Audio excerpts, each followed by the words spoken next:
Hello दोस्तों, नमस्ते प्रणाम। मैं हूँ आपकी संगीत दुनिया 1984। आज आप लोगों के लिए बहुत ही प्यारा सा एक कृष्ण जी का भजन लेके आई हूँ। अब बहुत प्यारा सा कृष्ण जी का जन्म उत्सव के अवसर पे हम लोग सुना रहे हैं। आप लोग बताइए आप लोगों को यह गीत कैसी लगी, और छठी बरई तक ये गीत चलेगी। आप चलेगी। हाँ, हेलो दोस्तों, नमस्ते प्रणाम। मैं हूँ मंजू शर्मा 50 नवासी, और ये कृष्ण जी की एक भजन सुनिए। जसोदा तुहरा लाल नवा से डर लागे, जसोदा तुहरा लाल नवा से डर लागे। पूरी मिठाई उनके मन ही ना भावे, पूरी मिठाई उनके मन ही ना भावे। मटका पड़ी माखन खाए लागे, जसोदा तुहरा लाल नवा से डर लागे, जसोदा तुहरा लाल नवा से डर लागे। आजना बाजन उनके मन ही ना भावे, आजना बाजन उनके मन ही ना भावे।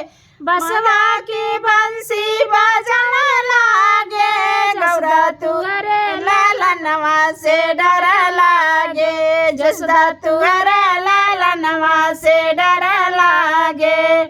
डर लागे, हाँ डर लागे, जसोदा तुहरा लाल नवा से डर लागे, जसोदा तुहरा लाल नवा से डर लागे। कोठा या टारी उनके मन ही ना भावे, कोठा या टारी उनके मन ही ना भावे। काया मुरिया पे पर्वत पहाड़ उठने लागे, जसोदा तुहरा लाल नवा से डर लागे, जसोदा तुहरा लाल नवा से डर लागे। डर लागे, हो डर लागे, जसोदा तुहरा लाल नवा से डर लागे, जसोदा तुहरा लाल नवा से डर लागे।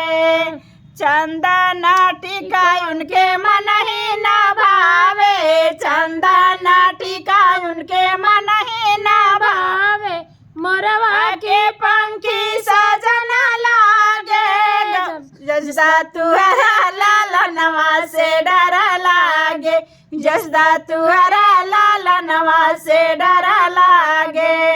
डर लागे, डर लागे, जसोदा तुहरा लाल नवा से डर लागे, जसोदा तुहरा लाल नवा से डर लागे। आप लोगों को ये गीत कैसी लगी? बहुत प्यारा सा भजन है, आप लोग सुनिएगा और अपना आशीर्वाद प्यार दुलार दीजिएगा। फिर अगले नेक्स्ट वीडियो में नए वीडियो के साथ, तब तक के लिए बाय बाय।